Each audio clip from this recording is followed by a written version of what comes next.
Sirens were already screaming when Matt Cooper stepped between the consoles. Red lights washed across his face. 3 live trains were in the river tunnel. Hundreds of commuters. One wrong move, and they'd all be trapped under 40 feet of Hudson water. "Touch that switch and I will bury you," the CEO shouted over the noise, her diamond bracelet catching the emergency lights. She was inches from him, breath-hot, voice shaking with rage and fear. Behind the glass, the digital map of the Liberty Line pulsed with angry blinking dots, power surges, signal faults, heat climbing past safe limits. Everyone else in that control room was frozen, staring at the janitor who'd wandered where he didn't belong. Matt's hand hovered over the black and yellow emergency shutdown lever. If he yanked it, the brand-new high-speed line would go dark. Millions of dollars in penalties, months of headlines, careers torched. But if he didn't, those blinking dots might turn into body counts. He could still feel his son's hand in his from a different siren, a different disaster 5 years ago. His throat tightened. He looked the CEO dead in the eye. "Ma'am," he said quietly, "your trains aren't safe." His fingers closed around the lever. "Before I go any further, tell me where you're listening from tonight and hit that like and subscribe button if you believe courage still matters in this world." Matt Cooper didn't start out as the guy everyone yelled at for stepping on freshly mopped floors. At 37, he worked nights as a custodian for Atlantic Metro Rail, the private company that had just carved a high-speed line from Newark to Manhattan and plastered every billboard with the words, "Liberty Line, the future of America's commute." Every evening, he clocked in at the operations tower on the Jersey side, grabbed his cart, and pushed his way through hallways that smelled like coffee printer toner and too much ambition. By 3 in the morning, the place belonged to him. Empty conference rooms, dark glass offices, the humming nerve center of the control floor. He emptied trash cans overflowing with crumpled project plans. He wiped fingerprints off massive touchscreens he could have designed a decade ago.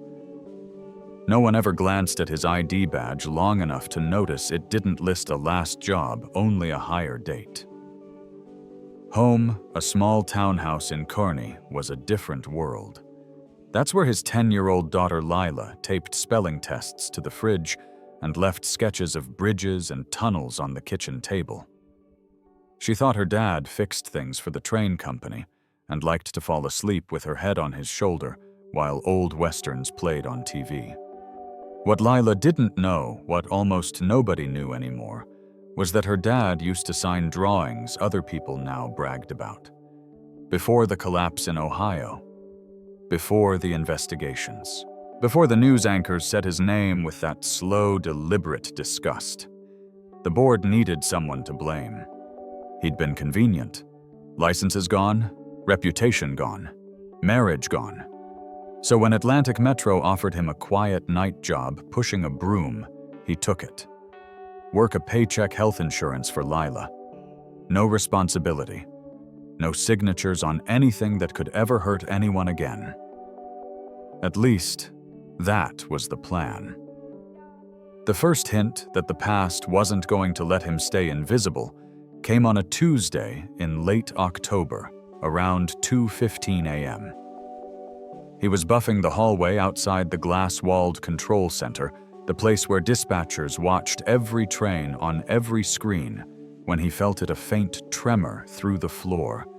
Not the steady rhythm of wheels on rails, but a stuttering vibration offbeat wrong. He paused, one hand on the machine, listening with his boots. The Liberty Line had only been open a month. It was supposed to be the safest, smartest system in the country, but the way the building was shivering under his feet. It reminded him of something he'd felt once before, standing over an old river bridge, 3 days before it failed. Inside the control room, the dispatchers laughed at a late-night talk show playing on a muted TV eyes half on their screens. Outside alone in the quiet hallway, Matt frowned, shut off the buffer, and pressed his palm flat against the wall. Something deep in the concrete and steel of the new line was talking to him, and it wasn't happy.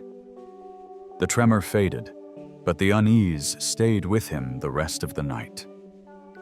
By the time Matt clocked out, dawn was just brushing over Newark Bay, painting the water a chilly gray. He drove home with the radio off, listening for phantom vibrations in the steering wheel. None came, but the question kept pressing in his chest. Was it a glitch or the beginning of something much worse? By the time he got home, Lila was already awake, sitting cross-legged on the couch with her cereal bowl in her lap. She beamed when she saw him, the way only a child who believes her dad is unshakable can beam. "Morning, Dad." "Did you fix anything cool last night?" she asked. He kissed the top of her head. "Nothing too exciting." It was a lie, and he hated lying to her, but she didn't need to worry. Not yet. That night, the operations tower hummed brighter than usual. The Liberty Line's executive team was preparing for the biggest milestone of the year, a full-speed demonstration for federal inspectors. If they impressed the right people, the company would lock in a decade-long exclusive contract to operate high-speed rail for the Northeast Corridor. If they didn't impress them, the layoffs that had been whispered about for months would suddenly become very real. Matt kept his head down as he pushed his cart past the glass walls. Inside, he saw the CEO, Blair Weldon, pacing in heels that clicked like gunshots across the floor. Blair had built her public persona around being the Iron Lady of American Transit, a sharp-edged leader who didn't suffer fools, especially not men who lacked vision. She'd survived 5 administrations, 2 recessions, and half a dozen investigations that somehow always landed on someone else instead of her. Tonight she looked even more wired than usual. Red hair pulled into a hard twist, eyes sharp and scanning. She didn't notice him. She never did. But someone else did. "Hey, mop boy," came a voice from the vending machines. Randy Keene, shift supervisor. Broad shoulders stuffed into a safety vest that hadn't been washed since the 4th of July. Randy was the kind of man who loved authority, but hated responsibility. He winked at 2 dispatchers standing nearby, then sauntered up to Matt, blocking his cart with a boot. "You know the policy," Randy said. "You stay out of the control wing after midnight unless someone calls you." Matt calmly eased his cart backward. "Wasn't going in, just passing through." Randy smirked. "Good. Last thing we need is you messing with something. Ed, these systems cost more than your house." One dispatcher snorted. The other avoided eye contact. Matt swallowed the urge to say something. Instead, he nodded once and pushed the cart toward the maintenance hall. Behind him, Randy called out, "Hey, maybe if you mop real good tonight, she'll let you clean the executive bathrooms tomorrow." The laughter followed him down the corridor. He didn't stop walking, didn't let his shoulders tighten, didn't turn around. This was his life now. That was the deal. And most nights he could make peace with that. But tonight, the tremor was back. Not through the floor, through the walls. A soft, off-tempo pulsing, barely noticeable, but unmistakably wrong. He paused, hand flat against the paneling again. It felt like the heartbeat of a system fighting itself. Thermal tension somewhere it didn't belong. A relay overcompensating. Something falling out of sync. He frowned. The line had only been open a month, and the engineering teams had sworn it was flawless. But nothing built by people was flawless.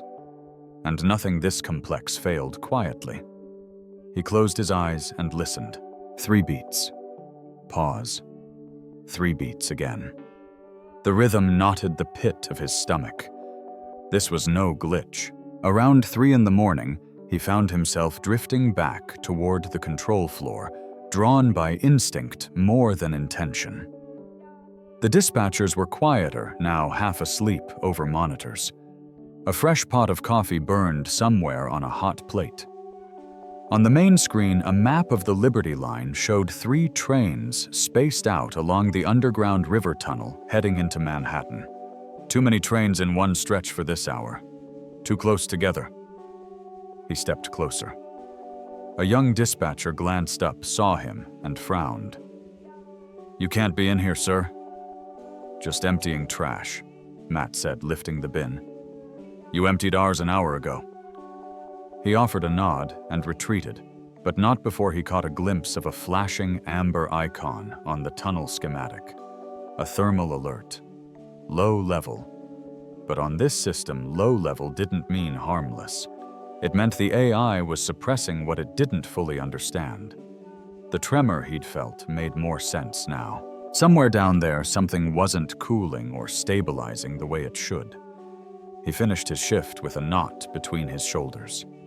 When he got home, the sunrise felt too bright, like the world was oblivious to a danger only he could hear breathing under the city. Lila was at the table coloring. She held up a drawing, 3 trains with smiling faces on the front. Underneath, she'd written in blocky letters, "Dad's trains are safe." Matt felt something twist inside him. She believed that. She believed in him. He kissed her cheek and tried to smile. But all he could think was, what if they're not? The next night, security was tighter. Rumor had spread tomorrow the federal inspectors would arrive. Everyone was on edge. Everyone except Randy, who swaggered more than usual, barking at technicians to look busy whenever an executive walked by. Matt tried to avoid him, but the universe had other plans. As he was refilling cleaning supplies near the break room, Randy shouldered through the door, nearly knocking him backward. "Watch where you're standing," Randy barked. Matt stepped aside. "Sorry," Randy smirked. "You know, some of us actually have important work to do tonight." Matt kept his voice even. "Everyone's work matters." "Oh yeah," Randy said, stepping closer. "Tell that to the brass upstairs. You think Blair Weldon came here to shake hands with the janitorial staff? She's got senators calling her, governors begging for selfies. She doesn't even know you exist." "That's fine," Matt said quietly. Randy leaned in. "Is it really? You're okay being invisible?" Matt met Randy's eyes, calm and steady. "I'm okay doing my job," Randy scoffed and walked away. A moment later, the CEO's voice echoed from down the hall. Sharp. Urgent. Someone had clearly screwed something up in a big way. Matt finished restocking and tried not to think about the tremors he'd felt again by the elevator. Or the amber alert he'd glimpsed last night. Or the way the dispatchers had been trying to ignore an error code blinking on the system log. He tried not to think about the Ohio collapse. The hearings. The reporters camped outside his house while Lila, only 5 years old, cried because she didn't understand why Daddy couldn't go to work anymore. He tried not to think about any of it, but his mind kept replaying the tremor like a warning drumbeat. The breaking point came just after 3:00 a.m.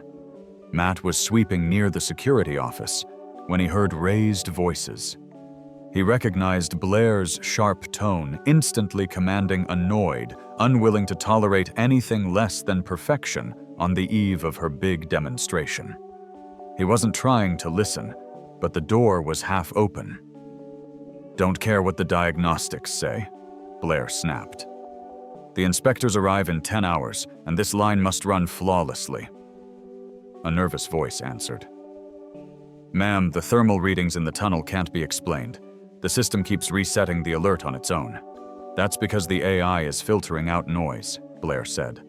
"We have invested too much for a software jitter to derail this." "It's not a jitter," the technician said. "It's persistent and the failsafe."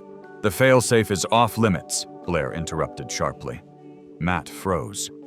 Off limits? The failsafe was the only mechanism that could force an emergency shutdown of the tunnel section. Why would she? A shadow moved in the doorway. Randy stepped out, looking down the hall, spotting Matt.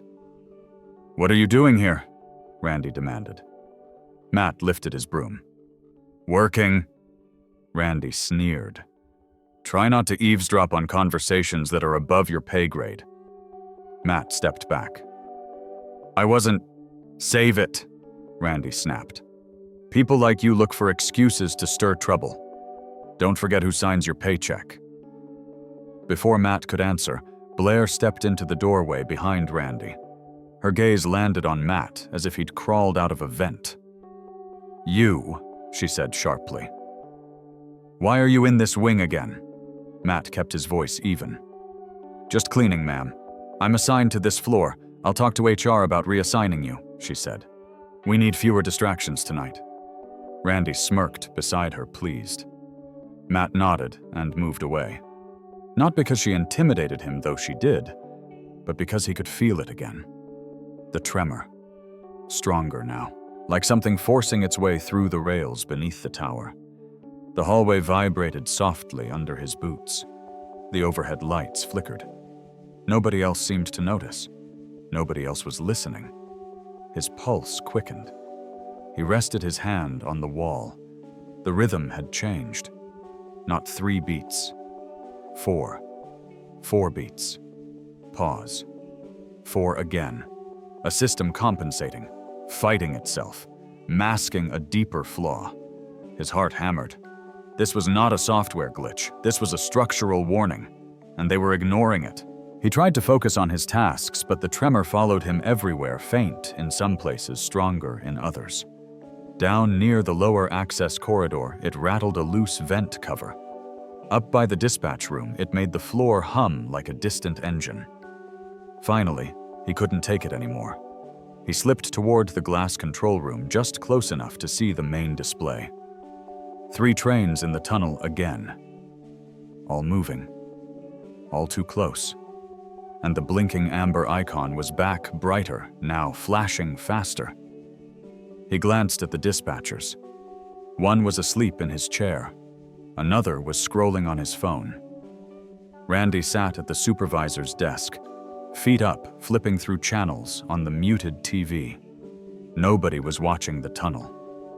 Nobody saw the alert pulse from amber to red for half a second, then disappear as the AI suppressed it again. Nobody except Matt. He swallowed hard. He thought of Lila's drawing on the fridge. Dad's trains are safe. He pictured her face, if they weren't. Something cold settled deep inside him. He didn't want to be involved. He didn't want to be noticed. He didn't want to lose the life he'd barely rebuilt. But there are moments when a man remembers what he's capable of, what he's responsible for, what he refuses to let happen again. The tremor hit harder this time, a physical jolt through the floor, strong enough to make one dispatcher jolt awake. What was that? The dispatcher muttered. Randy waved him off. Probably nothing. This building settles all the time. Matt shook his head slowly. Buildings don't settle like that. Tracks do. Heat does. Stress does. Something was bending down there. He stepped closer to the door without thinking. He needed to say something. Needed someone to listen. For once. But before he could speak, Blair Weldon strode into the control room again, pumping the air with her authority. "What's going on?" she demanded. "That jolt wasn't in the schedule." Randy sat up straighter. "Nothing, ma'am. Just a minor fluctuation. The inspectors will be here in 9 hours," she said. "We cannot afford any." And then she stopped. Her eyes landed on Matt just outside the glass. Her jaw hardened. "You!" she said, pointing sharply. "Get away from that door." Matt froze. Pressure tightened around him like a fist. Everyone stared. But the tremor came again, stronger, deeper. And at that exact moment, the large display flashed a low frequency. Red pulse. It flickered, glitched, then disappeared. Matt's breath caught. He knew what that meant.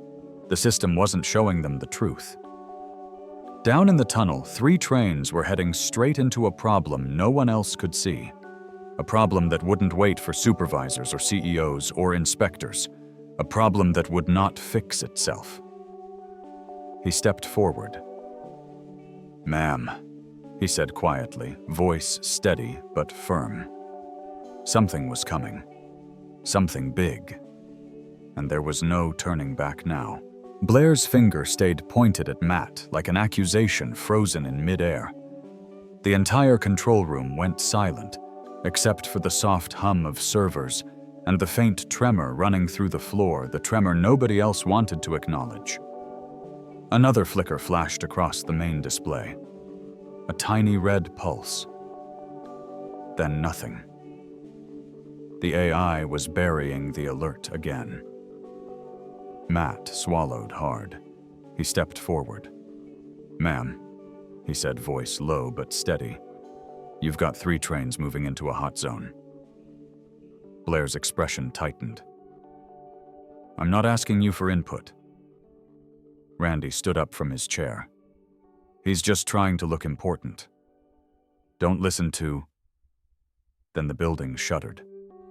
A deep, rolling vibration stronger than any before rattled the glass walls. One dispatcher's coffee tipped over. Another grabbed the desk for balance.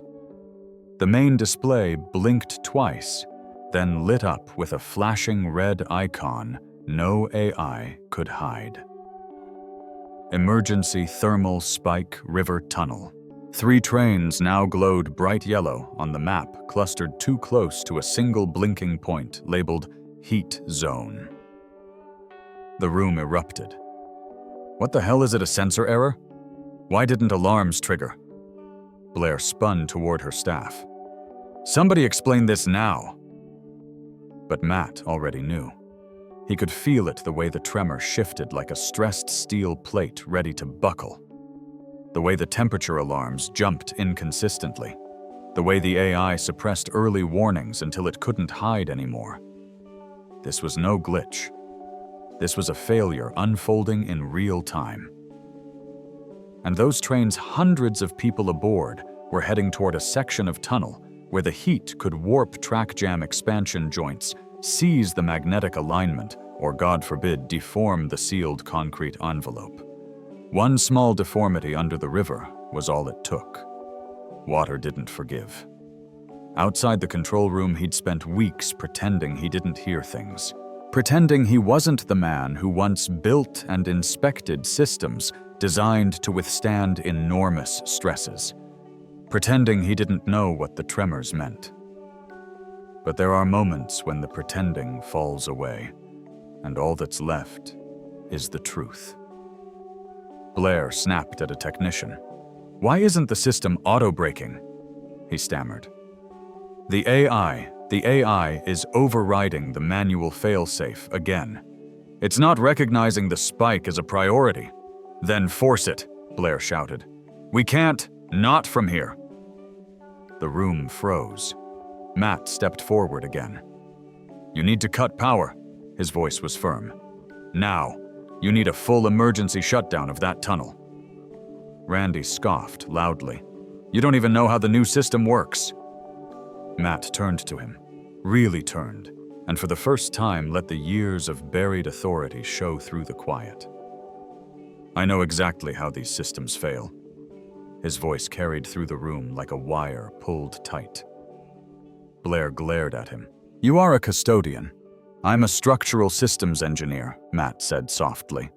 "And right now you've got a thermal surge in a confined span under a river. If you don't stop those trains, someone's going to die." Silence crashed over the room. One dispatcher whispered, "How do you know that Matt didn't answer?" He didn't need to. The tremor came again, sharp, almost violent. Matt braced himself against the wall. A warning rolled under his palm like a heartbeat skipping a rhythm. He flashed back not to the line he'd designed in Ohio, but to the day it failed. To the rescue workers swarming twisted steel. To the woman who screamed her husband's name into the dust. To the news camera shoved in his face. How could this happen? Didn't you see the signs? He had seen them. He saw them now. and he wasn't going to watch another disaster unfold while people who should have listened looked the other way. He turned to Blair. "Your system's blind," he said. "You can't trust it. You have to shut it down," Blair snapped back. "If we shut down now, the inspectors will..." a dispatcher shouted. "Ma'am," she spun toward the display. One of the trains had shifted to red. "Overspeed condition, brake failure." The room gasped. "You've lost one," Matt said quietly. "The heat's warped the track or an expansion plate jammed. It can't brake in that zone." Blair's face went pale. "Get me manual override," she barked. "You can't," a technician stammered. "The lockout is downstream from the tunnel. You'd need someone in the service control relay chamber." Blair froze. Randy blinked. "The what?" Matt felt his pulse pick up. "The service control relay chamber. A narrow service corridor. No ventilation. Hotter than a boiler room right now."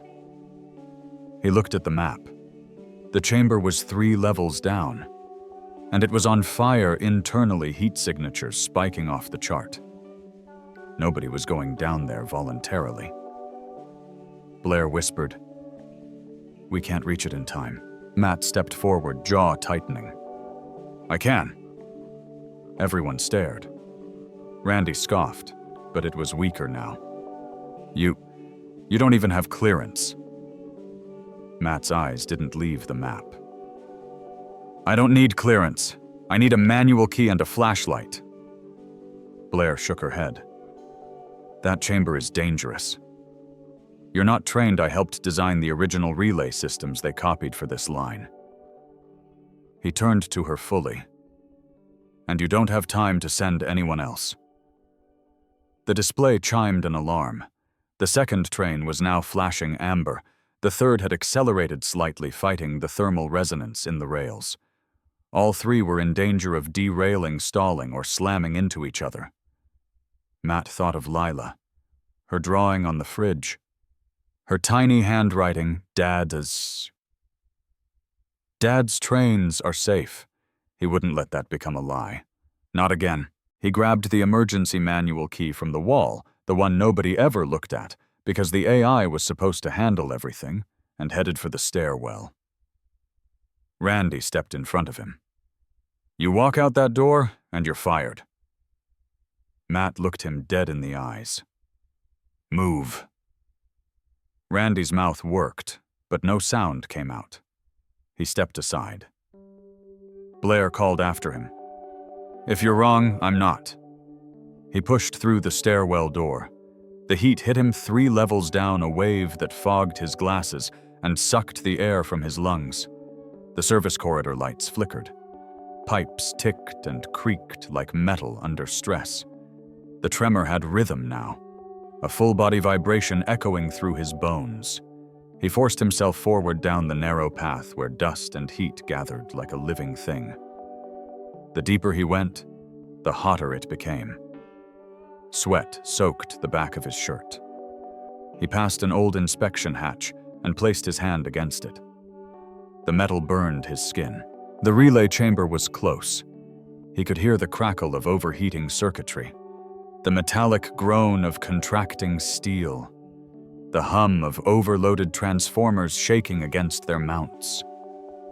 He swallowed, remembering the bridge in Ohio, the smell of concrete dust, the hiss of cooling steel, the sirens screaming into the night. "Not again," he whispered. "Not this time." He pushed forward. At the chamber door, he jammed the manual key into the slot, twisted hard, and heard the old mechanical latch release with a metallic clack. The door swung open. A blast of heat punched him in the face. His eyes watered instantly. Inside, the relay grid glowed angry orange in places. A transformer casing rattled violently, the internal coils shaking from thermal expansion. A conduit had warped, pulling a bundle of fiber cables taut like a bowstring. If that casing ruptured, the tunnel controls would fail completely. There'd be no stopping the trains. Matt staggered inside, pulling his shirt over his nose, scanning the panel. He saw it immediately. A misaligned stabilization relay, locked mid-cycle, forcing the system into a destructive feedback loop. He grabbed an insulated wrench from the emergency box on the wall, the only thing in the room not glowing with heat, and moved toward the relay. A pipe overhead groaned. A bolt popped loose and clattered to the floor. The metal casing shook like an angry animal. He braced himself and forced the relay arm down. It didn't move. Heat pulsed against him, dizzying. He imagined Lila on some field trip years from now, pointing out trains to her friends. He imagined her saying, "My dad helps keep those safe with pride instead of confusion." He leaned harder on the relay wrench. His hand burned through the glove. The relay screeched as it shifted. Halfway. He pushed again. It dropped into place with a metallic crack. Instantly, the hum changed lower, steadier. The worst of the vibration eased. But he wasn't done. He moved to the emergency bypass, a rusted lever on the far wall. It hadn't been touched since installation. The heat made his vision blur. He reached for it. A violent jolt rocked the chamber. The transformer casing split a hairline seam. Sparks spat across the floor. He grabbed the bypass lever and hauled it down with everything left in him. For a moment, nothing happened. Then the entire chamber went dark except for a single emergency bulb flickering overhead. Quiet. Still. Alive. He stumbled backward, dizzy lungs, burning sweat stinging his eyes. Then he heard it through the floor, the distant screech of magnetic braking engaging properly again. The train slowing, systems regaining control. He closed his eyes, exhaustion washing over him. He didn't know how long he knelt there before voices echoed down the corridor. Flashlights snapped on. Boots thundered. Hands grabbed his arms and lifted him. "Sir, can you hear us?" He nodded weakly. They dragged him into the cooler hallway. Air rushed over his skin. Someone forced a water bottle into his hands. When he blinked his eyes open, Blair Weldon was standing in front of him. But she wasn't looking down at him with contempt. She was looking at him like she'd never seen him before. "What did you do?" she whispered. Matt rested his head against the wall, breath shaky. "I stopped the trains," he murmured. One technician pressed a headset to his ear. "Ma'am, all 3 trains are slowing safely. The system's stabilizing." A dispatcher burst into the hallway. "The passengers are okay. No derailments." The room erupted in relieved shouts. Blair stared at Matt, stunned. You saved them," she whispered. He didn't answer. He didn't need to. Every person in that hallway, technicians, dispatchers, security, looked at him with the same dawning realization. The janitor wasn't a janitor, and nothing at Atlantic Metro Rail would ever be the same again. Matt didn't remember being carried out of the lower corridor. He remembered heat, the weight of the bypass lever, the slam of the relay locking into place, then cool air, bright flashlights, and a dozen hands pulling him back into the world. Now he sat propped against the cool cinder-block hallway, breath slow but steady. His shirt soaked through soot, streaked across his face like war paint. Technicians crouched around him, voices low and urgent. Someone draped a reflective blanket over his shoulders. Someone else kept saying, "He's okay, he's okay," as if reassuring himself more than Matt. Down the hall, dispatchers shouted updates into radios, words tumbling over each other. "Train 1 is stable. All brake systems re-engaged. Emergency crews entering Manhattan side hatch now. No injuries reported." The whole building pulsed with a strange mix of adrenaline and relief.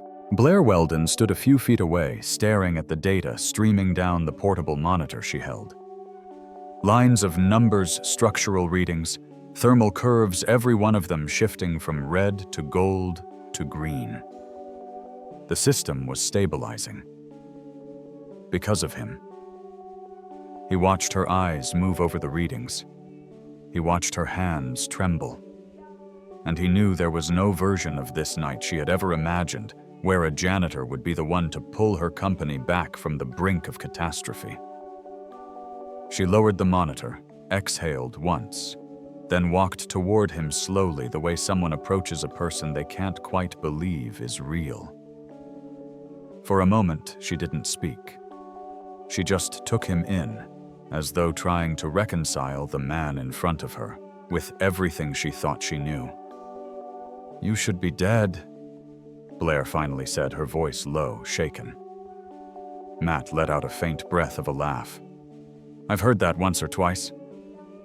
Her eyes sharpened, not with anger, but with something closer to awe, a kind of respect she wasn't used to giving freely. Behind her, Randy stood pale and frozen, hands stuffed in his pockets as if hiding them might erase the fact that he had mocked the very man who just saved an entire rail line from becoming headline tragedy.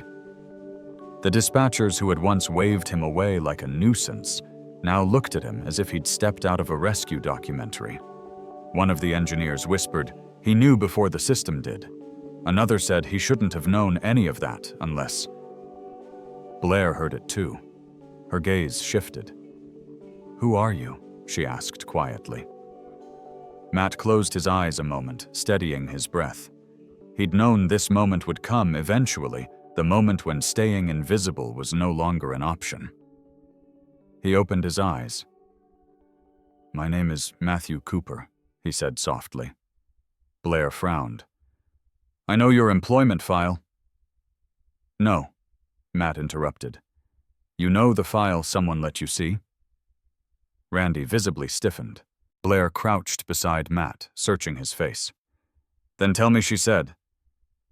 "Who are you really?" Matt wiped a streak of soot from his cheek. "Before this job? Before Kearney? I was lead structural systems engineer for the Mid-Ohio Transit Collapse investigation." The room went still. Every dispatcher, every technician, even the paramedic holding the water bottle froze, as if someone had hit a pause button. "That was..." A young dispatcher whispered. "That was the bridge failure. The bridge failure. The one that had killed 6 people. The one that had dominated national news for weeks. The one that ended careers, destroyed reputations, ruined families. And the one with a villain the media had loved, shouting about a negligent engineer. A man who ignored warnings. A man whose design led to structural instability. A man named Matthew Cooper." The color drained from Blair's face. "You," she whispered. "You were the one. I was the one they blamed." "Matt," said quietly, cutting her off before she could repeat the words he'd heard screamed by strangers in grocery store aisles or hissed across courtroom benches. He didn't raise his voice. He didn't defend himself with anger. He simply told the truth. "I warned them," he said. 3 months before the collapse, I reported a thermal expansion variance in the east support. The company buried it. Someone altered the diagnostic logs and stamped my approval code on the final clearance." He paused long enough for the words to settle. By the time the truth came out, it didn't matter. People had died. Someone had to wear it. And I was convenient. The hallway was silent, except for the distant thrum of emergency crews now fanning through the tunnel.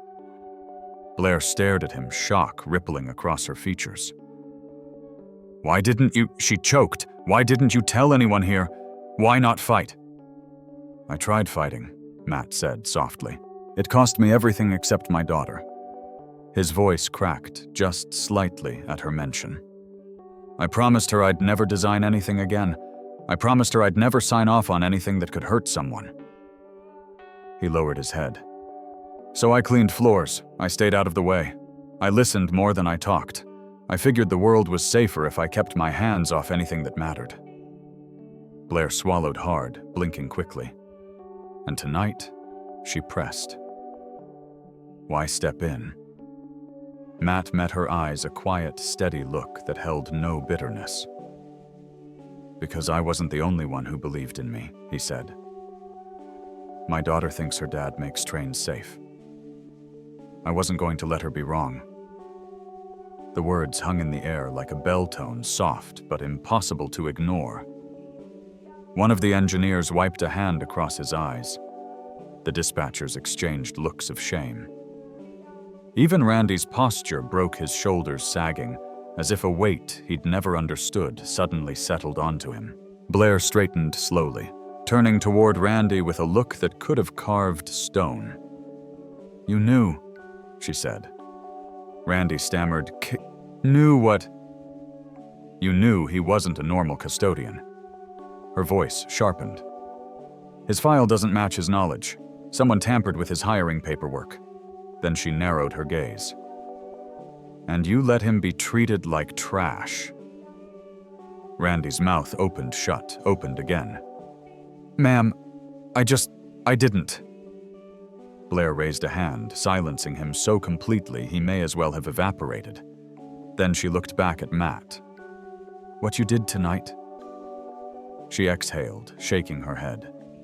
There are engineers in this building with 3 degrees who wouldn't have caught what you caught. There is no training manual for what you just did. Matt shrugged, faintly, eyes down. Someone had to do it. No. Blair's voice was quiet but firm.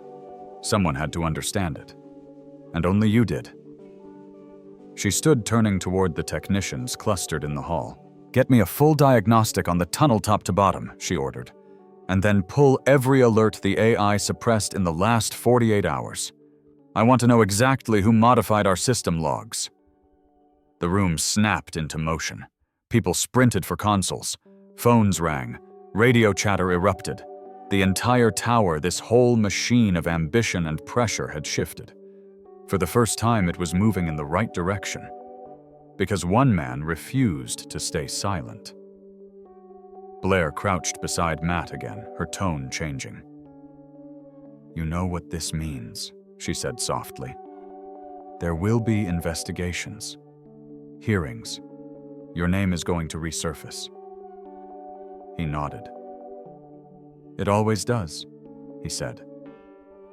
You saved us, she whispered. You kept 3 trains from becoming a national tragedy. Matt looked away. Sometimes that's not enough.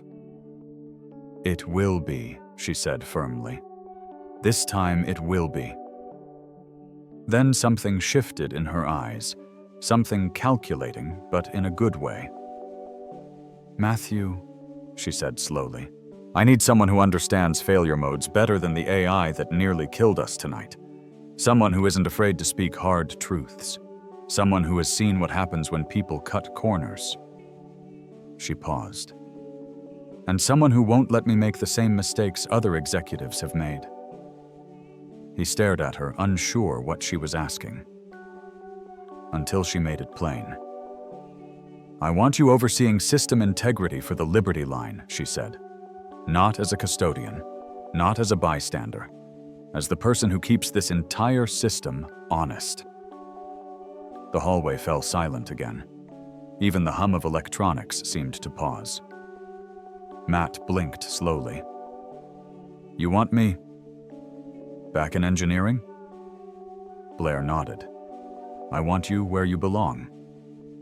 He leaned his head back against the wall, feeling the weight of the words, feeling the echo of the promise he made to himself and his daughter. Never again, never risk someone's life through his work, never hold the responsibility of people's trust. But then he thought of tonight, of the tremors only he had heard, of 3 trains rolling toward a grave that nobody else even recognized, of Lila's drawing on the fridge, Dad's trains are safe. He wasn't sure he believed it yet, but he wanted to. Blair stood extending her hand. Think about it, Matt. But know this, after what you did tonight, the future of this line, this company, maybe even this entire corridor, might depend on your answer. Her words lingered like the edge of something enormous, something that could change his life again. Matt didn't take her hand yet, but he didn't look away either, and that alone said everything. For the rest of that night, the building felt different. People didn't rush past Matt anymore. They stopped. They asked if he was all right. They thanked him genuinely quietly sometimes, with a hand on his shoulder, like they needed the contact to remind themselves he was real. A few feet away, Randy stood stiffly with his vest half-zipped, staring at the floor. He approached. Once opened his mouth, closed it again, then simply said, "I should have listened," before walking off without making excuses. It wasn't much, but it was more honesty than Matt had ever heard from him. Later, when the federal inspection team arrived to make their initial assessment, Blair didn't meet them alone. She asked Matt to stand beside her. He tried to refuse out of habit, out of old fear, but she shook her head and said, "You saved this line. They need to hear that from me, and they need to see the man who did it." So he stood there, soot-stained shirt and all, while she gave a full account of what had happened. No spin, no corporate gloss. She took responsibility for the blind spots. She credited him for catching what the system missed. And when an inspector asked who he was, she didn't hesitate. He's the reason hundreds of people are getting home tonight. Afterward, when the inspectors left to examine the tunnel, Blair pulled Matt aside. Her voice was softer than he'd ever heard it. "You don't have to answer my offer today," she said. "Go home. Be with your daughter. But whatever you decide, know that the door is open because you earned it." The next morning, Lila woke to the smell of coffee and the sound of a kettle simmering on the stove, the sound she associated with the mornings her dad tried to feel normal again. She shuffled into the kitchen wearing her mismatched pajamas, rubbing her eyes. "You're home early," she murmured. Matt smiled and pulled her into a hug that lasted a few seconds longer than usual. "Rough night at work," he said. She pulled back, studying his face, the streaks of soot, the exhaustion, the weight behind his eyes. "You fixed something big," she said quietly, the way only a child who can sense truth without needing details can speak it. He exhaled slowly. "Yeah, I think I did." She climbed onto the chair and pushed her drawing across the table toward him, 3 trains with hearts drawn on the engines beaming across the tracks. "I told you," she said. "Your trains are safe." The words hit him harder than any praise from a boardroom ever could. He reached across this table and held her hand. "Yes, sweetheart," he whispered. "They are." In the weeks that followed, Atlantic Metro Rail transformed. The AI that had overridden safety warnings was replaced. Manual overrides were recalibrated. A new integrity protocol was built from scratch, with Matt's notes pinned across half the engineering wall. And on a crisp December morning, Blair gathered the staff in the control center, cleared her throat, and announced, "We're creating a new department, Safety Systems Integrity, and its director will be Matthew Cooper." A wave of applause swept the room. Some people clapped hard, others quietly, but all of it was real. Matt didn't step forward to accept the recognition. He simply nodded once, humble, steady, and returned to his seat beside the engineers, the place he'd quietly earned his way back to. Randy approached him afterward, shifting awkwardly.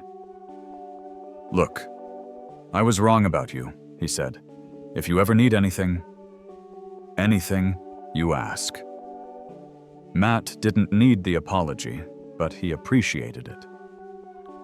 "Thanks," he said. "Just treat the next guy in coveralls a little better." Randy nodded, shame softening into something like resolve. By spring, the Liberty Line had a new reputation. Not as the most advanced system in the country, not as the fastest, but as the safest. Passengers didn't know the whole story.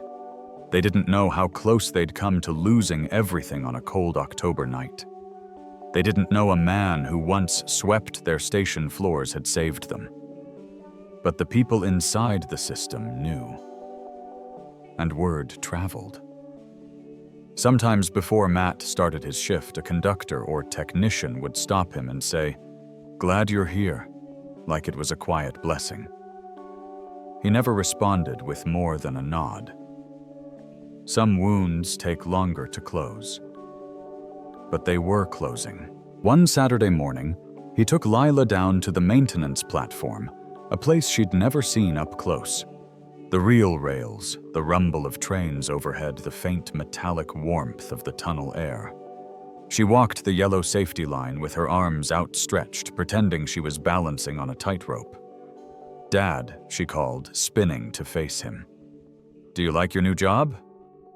He watched her small, bright, fearless, framed by the system he now helped protect. "I think I do," he said. "It feels like maybe I'm where I'm supposed to be." She beamed. "Then I'll draw you more trains. Happy ones." He smiled. "I'd like that." She skipped back toward him, her sneakers slapping the concrete floor. When she reached him, she slid her hand into his without looking the casual trust of a kid who believes the world is sturdier than it really is. He squeezed her hand gently.